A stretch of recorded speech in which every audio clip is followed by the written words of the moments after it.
Malayalam cinema के एक famous actor Sukumaran Prithviraj एक हिस्टोरिकल फिल्म पे काम कर रहे थे, which was the story of a Muslim freedom fighter. पर 1 सितंबर 2021 को गवर्नमेंट के एक डिसीजन के बाद उन्होंने इस मूवी को अचानक क्विट कर दिया और कुछ ही दिन बाद मूवी के डायरेक्टर ने भी मूवी छोड़ दिया। ऐसा क्या था उस गवर्नमेंट के डिसीजन में और क्यों एक मुस्लिम स्वतंत्रता सेनानी की फिल्म सरकार की वजह से बनते बनते रह गई?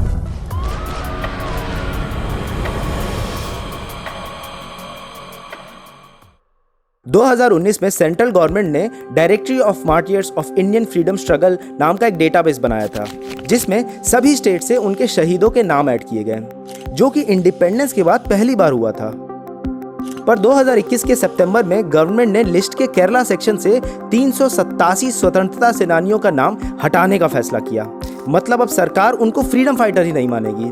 और सरप्राइजिंगली इन हटाए गए लोगों में लगभग सभी नाम मुस्लिम्स के थे। इसमें 2 बड़े नाम थे, अली मुसलियार और वरियम कुन्नत कुंज अहमद हाजी एके वरियम कुन्नन का। और यही शीर्षक था सुकुमारन पृथ्वीराज की मूवी का।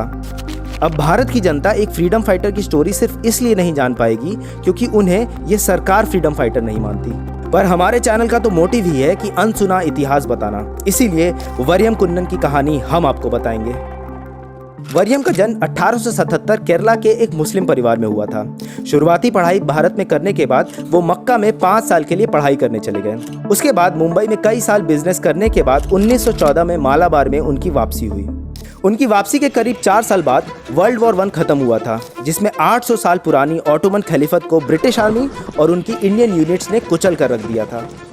खलीफेट, जिसे पूरी विश्व के सुन्नी मुस्लिमों को हेड माना जाता है, उसे बचाने के लिए इंडिया में शुरू हुआ द खिलाफत मूवमेंट। इस मूवमेंट में कई बड़े मुस्लिम लीडर्स थे, जैसे कि शौकत अली, मोहम्मद अली, मौलाना अबुल कलाम आज़ाद। और एम था ब्रिटेन को प्रेशराइज करना ताकि वो खलीफा को एबॉलिश न करें।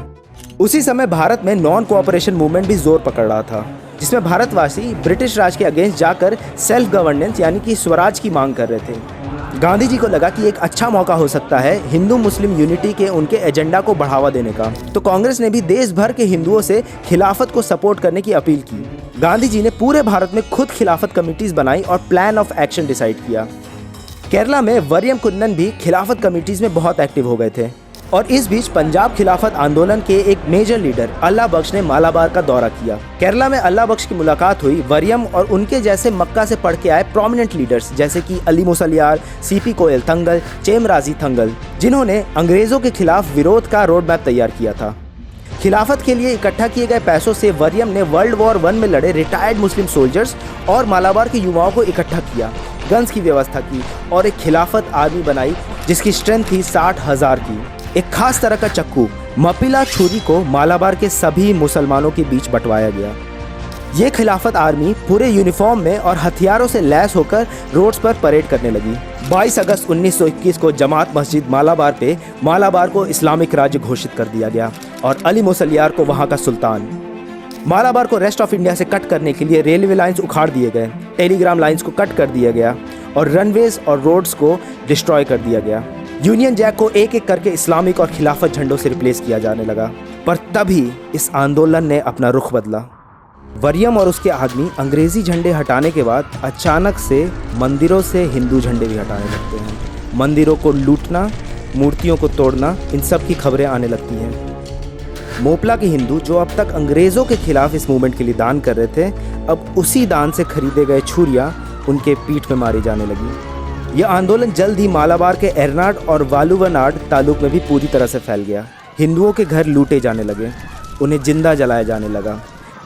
मंदिरों में गौ हत्या की गई और कई मंदिरों को जला दिया गया।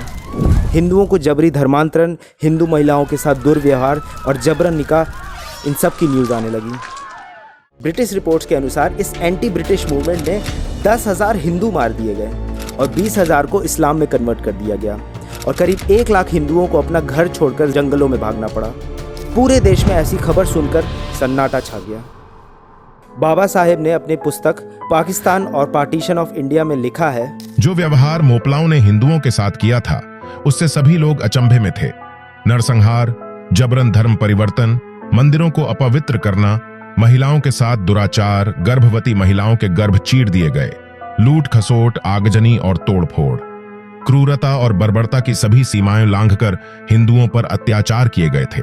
ये अत्याचार तब तक चलते रहे जब तक कि शांति बहाल करने के लिए सेना नहीं पहुंच गई। इस दुर्गम स्थान पर सेना का पहुंचना सरल नहीं था। ये कोई हिंदू मुसलमान दंगा नहीं था, ये एक तरफा नरसंहार था। इसी तरह एनी बेसेंट ने भी अपने लेटर में लिखा, ऐसे बहुत से अत्याचार किए गए हैं जिन्हें लोग बता भी नहीं पा रहे हैं। मालाबार ने हमें सिखा दिया है कि इस्लामी शासन का क्या अर्थ है और हम भारत में इसका कोई और नमूना नहीं देखना चाहेंगे। मालाबार से बाहर के मुसलमान और श्रीमान गांधी कैसे इन मोपलाओं को बचा रहे हैं वो भी हमने देख लिया है। गांधी का कहना है कि वो तो केवल विद्रोही हैं जो बस वो कर रहे हैं जो उन्हें उनका मजहब सिखाता है।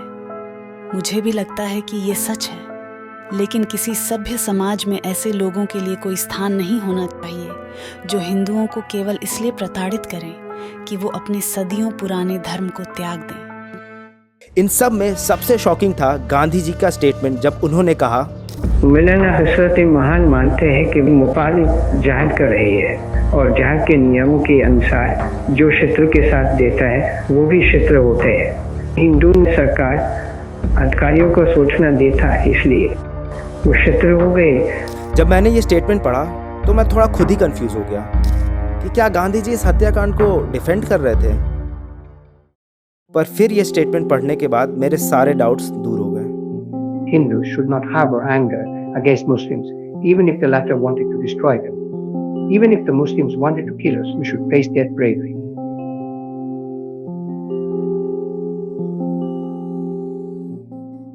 अगर आपने CBSE से स्कूलिंग की होगी तो स्टैंडर्ड 8 की हिस्ट्री बुक NCERT की रही होगी, जिसमें मोपला का जिक्र बहुत कम बार आता है। वो भी it has been listed as one of the numerous freedom struggles.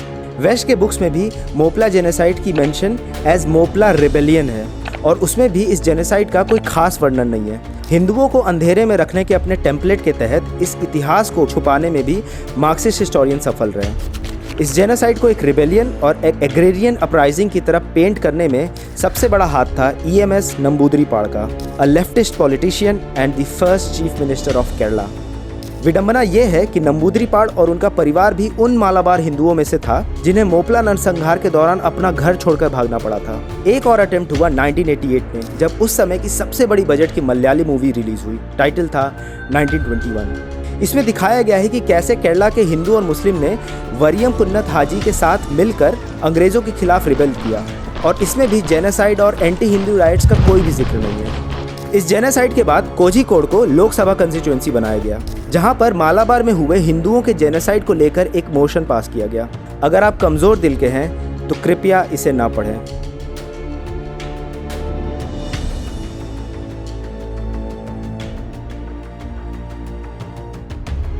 Pandit Jawaharlal Nehru ये वाक्य अक्सर कहा करते थे और 2023 में ये सच होते हुए भी दिखाई दिया, जब NIA द्वारा देश भर में PFI के ऑफिसेज में छापा मारा गया। PFI की ओरिजिन भी केरला की है और इसके टॉप कैडर्स भी केरलाइट है। उन छापों में पता चला कि कैसे 2047 तक PFI एक आर्म्ड रिवॉल्यूशन से भारत को एक इस्लामिक मुल्क बनाना चाहती थी। The model was very similar to the 1921 genocide of Malabar. उसी साल PFI के परेड में भी कुछ नारे लगे। उन नारों में से एक नारा था ये, Beware Hindus, we haven't thrown the Mopla knives that we used in 1921। भारतीय इतिहास की ऐसी बहुत सी घटनाएं हैं जिन्हें आप तक पहुंचने से रोका जाता है। इन्हें जानने के लिए हमारे चैनल को सब्सक्राइब करें।